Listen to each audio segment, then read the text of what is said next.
جب آپ کی توجہ اللہ کی جانب، میرے نبی پاک صلی اللہ تعالی علیہ وسلم نے فرمایا ہر چیز اپنے رب سے مانگ، ہر چیز مانگ، ہر چیز مانگ۔ یا رسول اللہ کیا کچھ؟ میرے محبوب نے فرمایا تیرے گھر میں نمک بھی ختم ہو جائے تو وہ بھی اپنے رب سے مانگا کر، تو مانگنا وہ تجھے دے گا، تو اس کی بارگاہ میں کشکول طلب دراز کو کرنا۔ اور ترمذی شریف میں عجیب لفظ ہے، رسول کائنات نے فرمایا، رب کریم فرماتا ہے جب میرا بندہ ہاتھ اٹھاتا ہے نا تو مجھے حیا آتی ہے کہ میں خالی کیسے لوٹا دوں اس کے۔ اتنے بڑے بادشاہ کی بارگاہ میں دعا کی بڑی طاقت ہے۔ میرے نبی پاک نے فرمایا دعا مومن کا ہتھیار ہے، دعا مومن کا، دعا مومن کا۔ حضور نے فرمایا تقدیر کو سوائے دعا کے کوئی چیز نہیں بدل سکتی۔ دعا مومن کا ہتھیار ہے، یہ کافر کے پاس کوئی نہیں، یہ ہتھیار ہے مومن کا۔ اللہ کرے آپ کو سمجھ آئے، پھر سنیں، کئی بار کہہ چکا ہوں یہ ہتھیار ہے۔ کافر کے مقابلے میں جو تیرے پاس سب سے بڑا ہتھیار ہے وہ دعا ہے۔ دعائیں کرانی چھوڑ دی، کرنی چھوڑ دی، لینی چھوڑ دی۔ حضرت سیدنا انس بن مالک رضی اللہ تعالیٰ عنہ فرمایا کرتے تھے میں نے وہ رنگ دیکھا ہے جب حضور دعا مانگتے تھے اور حضور کی مقدس آنکھوں میں آنسو بھی ساتھ ہی بہا کرتے تھے، میں نے وہ انداز دیکھا ہے۔ بھائی اپنا مصلی کا، عبادت کا، وظائف کا، اللہ اللہ کا سلسلہ اس کو مضبوط کرے، اپنی دعائیں کے تعلق کو مضبوط کرے۔ دعائیں بڑے انقلاب برپا کر دیتی ہیں۔ ہم تھوڑے تھوڑے نا جب سے خشک ہوئے ہیں نا، خشک، اور میری تو جماعت ہی صوفیاء کی جماعت تھی، ہم تو داتا علی اجمیری کی جماعت سے، ہم تو خواجہ اجمیری کی جماعت سے، ہم تو شیخ احمد فاروق سرہندی کی جماعت سے، ہم تو صوفیاء کی جماعت۔ ہماری جماعت نے بھی وہ تعلق جو ہمارے بزرگوں نے بنایا، بزرگ اللہ کے قریب کیسے جاتا ہے؟ ہمارے یہاں نا بہت سارے لوگ کہتے ہیں جی نظر ہو گئی تو کام ہو گیا۔ بھائی جو بخاری مسلم میں طریقہ ہے نا اللہ کا قرب پانے کا وہ تو نفل ہے۔ نبی کریم علیہ الصلوۃ والسلام نے فرمایا بندہ نفلوں کے ذریعے رب کے قریب جاتا ہے، اور اتنا قریب جاتا ہے کہ پھر اللہ اس کی زبان بن جاتا ہے، اللہ اس کی آنکھیں بن جاتا ہے، کان بن جاتا ہے، ہاتھ اور پیر بن جاتا ہے۔ تو یہ تو عبادت ہے، یہ تو اللہ کی بارگاہ کی حاضری ہے جو آپ کو اللہ کے قریب کرے گی۔ فرمایا وَإِذَا سَأَلَكَ عِبَادِي عَنِّي فَإِنِّي قَرِيبٌ، محبوب جب میرے بندے آپ کی بارگاہ میں آ کے میرے بارے میں پوچھیں نا تو ان سے کہہ دینا میں ان کے قریب ہی ہوں، قریب ہی ہوں۔ دلیل کیا ہے؟ یہ جب بھی مجھ سے دعا مانگیں گے میں ان کی دعاؤں کو قبول فرماؤں گا، میں ان کے قریب ہوں، میں ان کے قریب ہوں۔ یہ جب بھی دعا مانگیں گے نا میں قبول کروں گا، میں ان کے قریب۔ اللہ تبارک و تعالیٰ کے بندے اللہ سے محبت کرتے، رب کی بارگاہ میں جھکتے، اس کو اپنے دکھ سناتے، اس کے پیارے محبوب صلی اللہ تعالی علیہ وسلم کا وسیلہ لے کے اس کے حضور حاضر ہو جاتے، پیشانیاں سجدوں سے روشن ہوتی۔ ہم نا ہر چیز کے لیے وقت نکالتے ہیں، ہر چیز کے لیے، لیکن عبادت کے لیے وقت نہیں نکالتے۔ ہر شے آباد ہے، ہر شے، ہماری فیس بک بھی آباد ہے، واٹس ایپ بھی آباد ہے، ہمارے ٹویٹر بھی آباد ہیں، ہماری ہر چیز آباد ہے۔ سب سے کم آباد ہمارا مصلی رہ گیا ہے، سب سے کم۔ وہ لوگ اب ڈھونڈنے سے ملتے ہیں جن کی بغل میں مصلی ہوتا تھا۔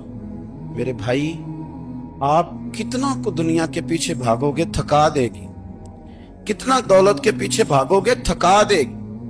آپ جب اپنی زندگی میں جمع تفریق کرو گے نا تو مرتے وقت احساس ہوگا کہ سارا کچھ تو لوگوں کے لیے کیا، اپنے لیے تو کر ہی کچھ نہیں سکے۔ اور ہم عبادت کے معاملے میں بہانے بازی بھی کرتے ہیں۔ ہم کہتے ہیں اوہو رزق کمانا بھی تو عبادت ہی ہے نا، تو میں حلال روزی کے لیے جا رہا ہوں، یہ بھی تو عبادت ہے نا۔ میری طرح کے لوگ کہہ دیتے ہیں کہ میں سویرے اٹھ کے مدرسے میں کچھ اسباق دیکھتا ہوں تو یہ بھی تو عبادت ہے، میں بیان کرنے کے لیے مطالعہ کرتا ہوں تو یہ بھی تو عبادت ہے نا، اتنے لمبے سفر کر کے ملک میں دنیا میں گھومتا ہوں تو یہ بھی تو میں عبادت ہی کر رہا ہوں۔ اب اسپیشل نفلوں کے لیے وقت کس طرح نکلے، اسپیشل کر کے تسبیح میں کیسے چلاؤں، میں سارا کچھ ہم بہانے بنا لیتے ہیں نا۔ میرا سوال یہ ہے کہ یہ ساری باتیں صحابہ کو، نبی کریم کو، دیگر لوگوں کو بھی تو پتہ تھی نا، لیکن آپ غور تو کریں 23 سال حضور کو وقت ملا، مختصر وقت ظاہراً تبلیغ کرنے کے لیے، پوری دنیا میں دین بھی پھیلانا ہے، گھر میں 11 ازواج ہے، 4 بیٹیاں ہیں، ان کی اولادیں، سارے کام کاج بھی دیکھنے، لیکن سیدہ طیبہ طاہرہ حضرت عائشہ صدیقہ رضی اللہ تعالیٰ عنہ فرماتی ہیں سارا دن تبلیغ کرتے، ہر غلام کے دکھ سنتے، گھر میں آتے تو اپنے گھر والوں کا خیال کرتے، کام میں ہمارا ہاتھ بٹاتے۔ قربان جاؤں، کہتی ہیں زمانہ سارا سو جاتا لیکن آمنہ کے لال مصلی بچھا دیتے۔ دنیا سو گئی، ساری سب سو گئے، جو خدام تھے، وہ جو غلام تھے، وہ سو گئے۔ صحیح مسلم نے لفظ ملیں گے، سیدہ پاک فرماتی ہیں او میرے نبی کے غلاموں، میں نے یہ رنگ بھی دیکھا ہے کہ حضور نے اتنا کھڑے رہے، اتنا قیام کیا، اتنا قیام کیا کہ مقدس پیروں میں ورم آ گئے، سوج گئے پیر، اتنے بڑے۔ دل پہ ہاتھ رکھ کے نہیں بتا سکتا کہ میرے کبھی نماز میں پیر سوج گئے، کوئی نہیں بتا سکتا۔ بچوں کی روٹی کماتے تھک گئے، بات الگ ہے، ہم سیر کرنے گئے تو تھک گئے، بات الگ ہے، لیکن عبادت میں یہ بھی تو مسلم شریف ہے نا، یہ بھی تو دین ہے نا، یہ بھی تو حضور کی سنت ہے، یہ بھی تو وہ چیز ہے جو کریم کی آنکھوں کی ٹھنڈک ہے۔ سیدہ فرماتی ہیں پیروں میں ورم آ گئے، ساری رات ہی حضور نے نماز پڑھی اور ایک ہی آیت بار بار دہرائی۔ مسجد نبوی میں بلال حبشی نے فجر کی اذان دے دی اور حضور ابھی مصلی پہ تھے، کریم فارغ ہوئے، میں نے عرض کی یا رسول اللہ صلی اللہ علیہ وسلم، آپ کے تو صدقے اللہ اگلے پچھلوں کے گناہ معاف کرے گا، تو آپ اتنی آہوزاری کیوں فرماتے ہیں؟ آپ تو شفیع ہیں، آپ تو انبیاء کے امام ہیں۔ تو حضور نے فرمایا عائشہ تم نے گنوایا ہے نا میرے اللہ کی مجھ پر کتنی رحمت ہے، افلا اکون عبدا شکورا، فرمایا اگر اس نے اتنی نعمتیں دی ہیں تو کیا میں اس کا شکر گزار بندہ نہ بنوں، میں شکر گزار بندہ نہ بنوں اس کا؟ پھر اگر اتنی نعمتیں اس نے دی ہیں، مجھے اتنا نوازا ہے، تو پھر میں اس کے سامنے سجدے نہ کروں؟ او میرے بھائی، بڑے قابل فخر لوگ ہیں ہم کہ ہم نبی پاک کے غلام ہیں، ہم قابل فخر ہیں کہ نبی کریم کے غلام ہیں۔ کیا کبھی اس غلامی کے شکرانے میں بھی 2 نفل پڑھے کہ یا اللہ تیرا شکر ہے تو نے ہمیں حضور کا غلام بنایا ہے؟ یاد رکھیں کہ اپنی روحانی زندگی کو آباد کریں، استغفار پڑھیں، تسبیحات کریں۔ حضرت عبداللہ ابن عمر رضی اللہ تعالیٰ عنہ حضرت عمر کے صاحبزادے، مکہ مکرمہ میں ان کی قبر ہے۔ میں نے جب انہیں پڑھا تو مجھے ان سے بڑا پیار ہو گیا، لیکن آپ کو پتہ ہے وہاں جا کے کسی شخص کا مزار تلاش کرنا یا پوچھنا ایک مشکل کام ہوتا ہے۔ ایک دفعہ میں مکہ شریف میں حاضر تھا، ایک گاڑی والا ڈرائیور مجھے کہنے لگا کہ مولانا میں آپ کو جانتا ہوں، مجھے آپ سے محبت ہے، ایک بات بتاؤں آپ کو؟ میں نے کہا بتاؤ۔ کہنے لگے حضرت عبداللہ ابن عمر کی قبر دیکھنی ہے۔ میں نے کہا یہ تو نہیں کہہ رہا، یہ کسی نے بندوبست کرایا ہے، یہ اللہ نے تیرے دل میں بات ڈالی کہ ہو گیا تو لے چل مجھے۔ حضرت عبداللہ ابن عمر کو نبی پاک نے فرمایا تھا راجل صالح، یہ نیک بندہ ہے، یہ متقی آدمی۔ حضرت عبداللہ ابن عمر رضی اللہ تعالیٰ عنہ سیدنا فاروق اعظم رضی اللہ تعالیٰ عنہ کے صاحبزادے ہیں، اور ان کی ہمشیرہ سیدہ حفصہ رضی اللہ تعالیٰ عنہ حضور کی زوجہ محترمہ ہے۔ ایک دن اپنی ہمشیرہ سے کہنے لگے کہ نبی کریم صلی اللہ تعالیٰ علیہ وسلم گھر میں آئے نا، اور اگر حضور غم امت میں پریشان نہ ہوں، طبیعت کو حشاش بشاش دیکھو، تو ذرا پوچھنا تو صحیح حضور کا میرے بارے میں کیا، پوچھنا تو صحیح کہ کریم کی بارگاہ میں میرا کیا مقام ہے، میرے بارے میں حضور کیا فرماتے ہیں۔ اب بہن کو کام بتائے، اور بتائے بھی بھائی، اور پھر بہن وہ کام نہ کرے، یہ تاریخ میں ہوتا نہیں۔ حضرت عمر فاروق رضی اللہ تعالیٰ عنہ کی صاحبزادی ام المومنین رضی اللہ تعالیٰ عنہ فرماتی ہیں کہ میں تو بس منتظر تھی، انہوں نے تو کہا تھا نا کہ اگر تم حشاش بشاش دیکھو تو بات کرنا، لیکن حضور تشریف لائے، میری باری تھی، میرے گھر تشریف لائے، کھانا پیش کیا تو فوراً میں نے عرض کی حضور ایک بات پوچھنی تھی۔ حضور نے فرمایا پوچھئے۔ میں نے عرض کی حضور میرے بھائی عبداللہ ابن عمر کے بارے میں آپ کا کیا خیال ہے؟ نوجوانوں میری بات پہ غور کرنا، میرے بھائی کے بارے میں آپ کا کیا خیال ہے؟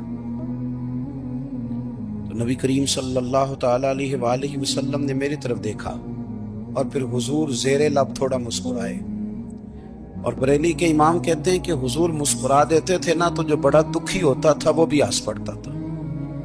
اب سوال پیدا ہوتا تھا کہ پھر تو اس مسکراہٹ کے لیے انتظار کرنا پڑتا ہوگا کئی مہینے کہ حضور مسکرائیں تو رونے والے ہنسیں، تو اعلیٰ حضرت فرماتے نہیں، انتظار نہیں کرنا پڑتا، یہ مسکراتے رہنا تو حضور کی عادت ہے۔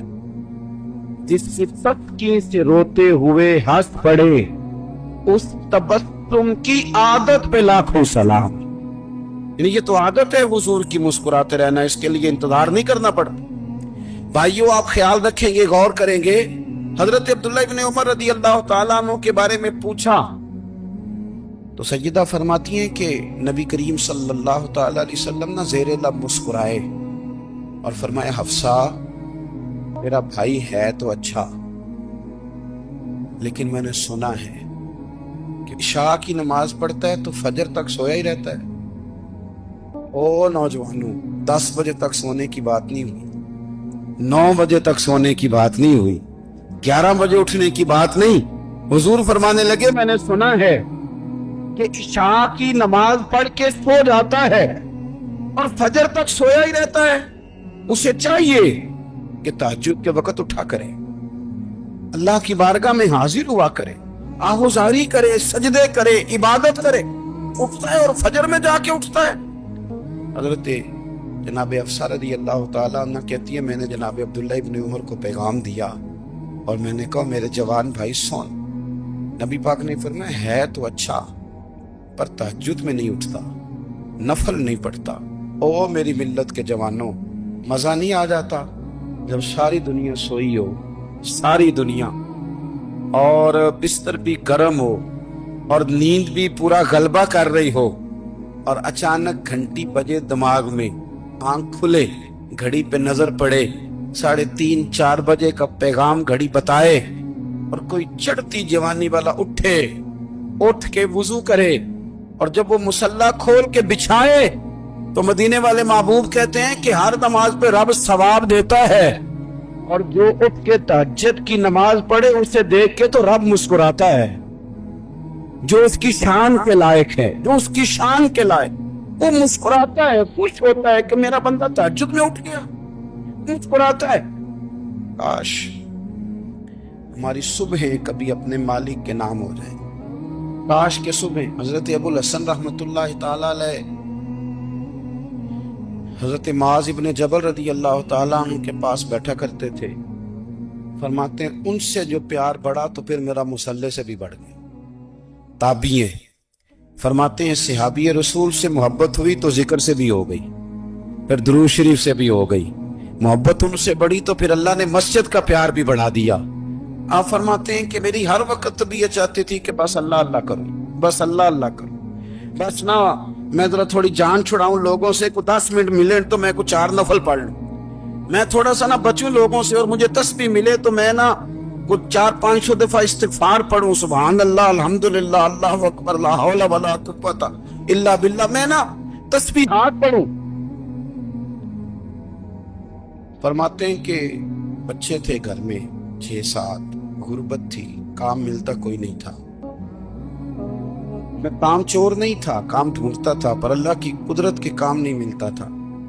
فرماتے ہیں کہ میں نے ایک دن اپنی اہلیہ سے کہا کہ آج میں پھر جاتا ہوں کام ڈھونڈنے، تو میری بیوی بڑی فرما بردار تھی، پر اس دن نہ غربت کے ہاتھوں تنگ آ کے کہنے لگی آج نانا کوئی تو چیز لے کے آیا، اور مجھ سے بچوں کی بھوک نہیں دیکھی جاتی، یہ سب روگاں دا روگ محمد جس دا نام غریبی، کنڈ بلا کے لنگ جاندے نہیں دوست یار قریبی، آج نہ کچھ لے کے آیا تو میں بچے لے کے چلی جاؤں گا۔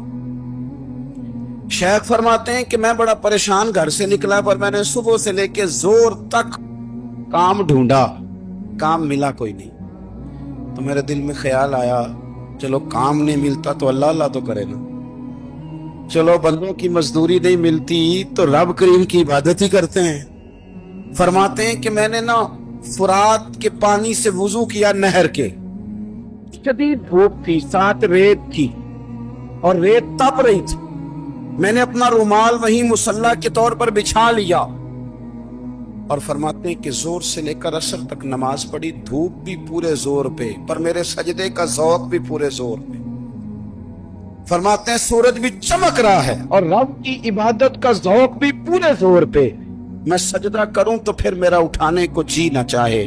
میرے استاد لکھا کرتے تھے، یہ ان کا شعر ہے، وہ کہا کرتے تھے مجھے سوز دے، مجھے ساز دے، اور مجھے نیم شب کا نیاز دے، دم سجدہ خود کو میں توڑ دوں، مجھے ایسا ذوق نماز دے۔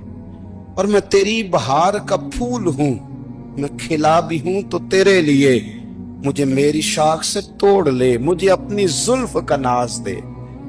بھائی فرماتے ہیں کہ عصر تک میں نے نفل پڑھے، دل ڈھلنے لگا، عصر کی نماز پڑھی اور میں وہاں سے چلا۔ اب میں جب نکلنے لگا تو دل میں خیال آیا کہ چھوٹی چھوٹی دیواریں ہیں گھر کی، بغیر کچھ لیے جاؤں گا تو بیوی دور سے دیکھے گی تو شور کرے گی کہ پھر خالی ہاتھ آ گیا ہے۔ کہتے میں نے اپنی اسی رومال میں جس پہ میں نے نماز پڑھی تھی نا، رومال میں کیا کہتے پنجابی صافہ کہتے ہیں، اسی میں نا میں نے کچھ ریت بھر لی کہ وہ دور سے دیکھے گی تو سمجھے گی کچھ لے کے آیا ہے، چلو جا کے اسے بتا دوں گا کہ آج پھر مزدوری نہیں ملی۔ کہتے ہیں وہ ریت لے کر جب میں گھر میں گیا تو پہلے بیوی دروازے پہ کھڑی ہوتی تھی، پوچھتی تھی خالی ہاتھ آ گئے ہو؟ آج میں نے دیکھا تو ہے ہی کوئی نہیں۔ فرماتے ہیں میں اندر داخل ہوا، سلام لیے، کونے میں نے وہ رومال رکھ دیا اور میں نے آواز دی کہ بھلی مانس کہاں ہو؟ تو وہ کہنے لگی آپ منہ ہاتھ دھو لیں، میں روٹی لے کے آئی۔ میں نے کہا روٹی کہاں سے آ گئی؟ یہاں تو کئی دنوں کے فاقے ہیں، تو کئی دنوں کی غربت ہے، یہاں تو اس گھر میں تو فقیری ہے۔ فرماتے ہیں کہ وہ روٹی لے کے آئی اور اس وقت کی جو موجودہ نعمتیں تھیں، سمجھ لیں سلاد، اچار، ہر چیز ساتھ لائی۔ میں نے کہا کہ بچے کہاں گئے؟ کہنے لگی وہ کھانا کھا کے کھیلنے گئے، آپ کھانا کھا لیں آ جاتے۔ کھانا اس نے چن دیا۔ میں نے حیرت انگیز لہجے میں ساری نعمتیں اپنے دسترخوان پہ دیکھ کر کے بیوی سے پوچھا یہ کہاں سے آیا کھانا؟ بچوں کو تو نے کہاں سے کھانا کھلایا؟ یہ سارا کچھ کیسا ہے؟ کہنے لگی پتہ نہیں آج آپ کس کریم کی مزدوری کرنے چلے گئے تھے، پتہ نہیں کس کریم کی، میرے گھر میں تو اتنی نعمتیں آئی ہیں کہ مجھ سے سنبھالی نہیں جا رہی، اتنا اناج ہے، اتنا گندم ہے، کس کریم کے دروازے آج چلے گئے تھے؟ یہ کہتے کہتے وہ اٹھی اور اٹھ کر کے کہنے لگی پہلے ہی بڑا کچھ آیا تھا، اب کیا لے آئے ہو؟ اور جا کر کے نا اس نے وہ ریت والا رومال کھولا، کہنے لگے میں تو لے کے آیا تھا ریت، تو میرے رب نے اسے بھی سونے اور ہیرے بنا دیا تھا۔ نبی پاک علیہ السلام نے فرمایا زمین کے اوپر، یہ بخاری میں موجود ہے، فرمایا زمین کے اوپر اور آسمان کے نیچے حق بات کہنے والا، سچ بولنے والا میرے ابو ذر غفاری سے بڑا کوئی، اس سے بڑا حق سچ والا کوئی۔ حضرت ابو ذر غفاری رضی اللہ تعالی نے کلمہ پڑھا، اور بالکل اس وقت پڑھا جب مسلمان دار ارقم میں ہوتے تھے۔ اللہ کے حبیب علیہ السلام نے ان سے فرمایا کہ ابو ذر حالات ٹھیک نہیں ہیں، ابھی اپنے کلمے کا اظہار نہ کرنا۔ تو حضرت ابو ذر غفاری کہنے لگے یا رسول اللہ ابھی تو آپ نے فرمایا کسی ملامت کرنے والے کی پرواہ نہیں کرنی، حضور میں نہ ان مشرکوں کے بیچ جا کے اپنے رب کی توحید کا اعلان کروں، ان کافروں کے بیچ کھڑے ہو کے میں کہوں گا کہ لا الہ الا اللہ، لا الہ الا اللہ، لا الہ الا اللہ، ان کے بیچ کھڑے ہو کے میں کہوں گا اللہ کے سوا کوئی عبادت کے لائق، میں کہوں گا کر لے جو کرنا ہے۔ مجمع کفر کا، کثرت کافروں کی، حالات یہ ہے کہ مسلمان گھر میں چھپ کر بظاہر دین سکھا رہے ہیں، جناب ابو ذر غفاری میدان میں آ گئے۔ یہ حق کے رستے میں جو زخم لگتے ہیں نا، ان زخموں کی لذت بڑی بہترین ہوتی ہے، یہ ایک خاص ذائقہ ہے، زخموں کا بھی مزہ ہوتا ہے، پتہ ہے آپ کو؟ کبھی زخم ٹھیک ہونے پہ آئے تو اسے چھیڑ کے دیکھو، اس میں بھی ایک لذت ہوتی ہے، زخموں میں ایک مزہ ہوتا ہے۔ اور یہ جو زخم حق کے رستے پہ لگتے ہیں نا، حق کے رستے پہ، ان زخموں میں لذت ہے، ذائقہ ہے۔ یہ جو تانے حق کی راہ میں آپ کو ملتے ہیں نا، یہ آپ کی نیند ضائع نہیں کرتے، یہ آپ کی نیند کو بہتر کرتے ہیں، تسلی اور سکون کی نیند آتی۔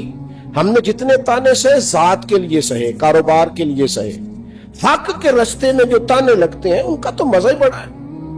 جفا جو عشق میں ہوتی ہے وہ جفا ہی نہیں، اقبال کہتے ہیں جفا جو عشق میں ہوتی ہے وہ جفا ہی نہیں، اور گر ستم نہ ہو تو محبت میں کچھ مزہ ہی نہیں۔ بے ذائقہ ہے محبت اگر اس میں ستم نہیں ہے۔ آپ سیدھے سیدھے جا رہے ہیں تو آپ کے ڈرائیور ہونے کا پتہ کیسے چلے گا؟ یہ تو 4 کھڈے آئیں گے تو پتہ چلے گا گاڑی چلانی آتی ہے کہ نہیں۔ یہ تو میرے بھائی کہیں رش ملے گا تو اندازہ ہوگا کہ آپ کو رش سے نکلنا آتا ہے کہ نہیں۔ حضرت ابو ذر غفاری رضی اللہ تعالیٰ عنہ بیچ کھڑے ہو کے مشرک اور کافروں کے کہنے لگے لا الہ الا اللہ، لا الہ محمد رسول اللہ صلی اللہ علیہ وسلم۔ انہوں نے وہی کیا جنہوں نے کرنا تھا، انہوں نے پکڑ کے مارا، بڑا شدید مارا۔ حضرت عباس رضی اللہ تعالیٰ عنہ جناب نبی رحمت صلی اللہ علیہ وسلم کے چچا جان، ابھی انہوں نے اپنے کلمے کا اعلان نہیں کیا تھا، وہ آئے جناب ابو ذر غفاری کے اوپر لیٹ گئے، کہنے لگے پاگل ہو گئے ہو؟ تم جب ملک شام کی طرف تجارت کرنے جاتے ہو تو بنو غفار قبیلے سے گزر کے جاتے ہو، اور یہ بنو غفار قبیلے کا آدمی ہے، اس طرح زد و کوب کرو گے تو اپنی تجارت تباہ کر بیٹھو گے، شرم کرو۔ انہوں نے جناب ابو ذر کو چھوڑ دیا، کہا کل نہ آنا اور ماریں گے، آج کے بعد بات نہ کرنا۔ اور میں نے کہا زخموں کا بھی مزہ ہوتا ہے، ان کی بھی لذت ہوتی ہے، کیا کرے اس رستے کا بھی بڑا ذائقہ ہے۔ زخم پہ زخم کھا کے جی اور خون میں جگر کے گھونٹ پی، اور پھر آہ نہ کر لبوں کو سی، پھر آہ نہ کر لبوں کو سی، کیوں؟ یہ عشق ہے کو دل لگی نہیں۔ حضرت ابو ذر غفاری رضی اللہ تعالیٰ انہوں نے رات بڑی مشکل سے گزاری، وہ ٹائم آیا عصر کے قریب کا ٹائم جب کافر ٹولیاں بنا کے بیٹھتے تھے، پھر آ گئے اور آ کے پھر کہنے لگے لا الہ الا اللہ، لا الہ الا اللہ، لا الہ الا اللہ۔ انہوں نے پھر مارنا شروع کیا، زور زور سے مار رہے ہیں، اور جناب ابو ذر غفاری کہہ رہے ہیں لا الہ الا اللہ۔ مار کھائی راہ خدا میں پر حق ہوتا ہے، اس کا اپنا ذائقہ ہے، سچائی کی ایک لذت ہے۔ اور میری ملت کے نوجوانوں خبردار یار، جھوٹ کے سہارے اور جھوٹی عزت کے سہارے زندگیاں بیکار ہو جاتی۔ یہ دیکھو سچے لوگ، انہوں نے پھر مارا، حضرت عباس پھر آئے، انہوں نے پھر چھڑایا۔ نبی کریم کو پتہ چلا نا بار بار مار کھاتے ہیں، تو حضور فرمانے لگے آسمان کے نیچے اور زمین کے اوپر اس سے زیادہ حق کہنے والا بندہ کوئی نہیں۔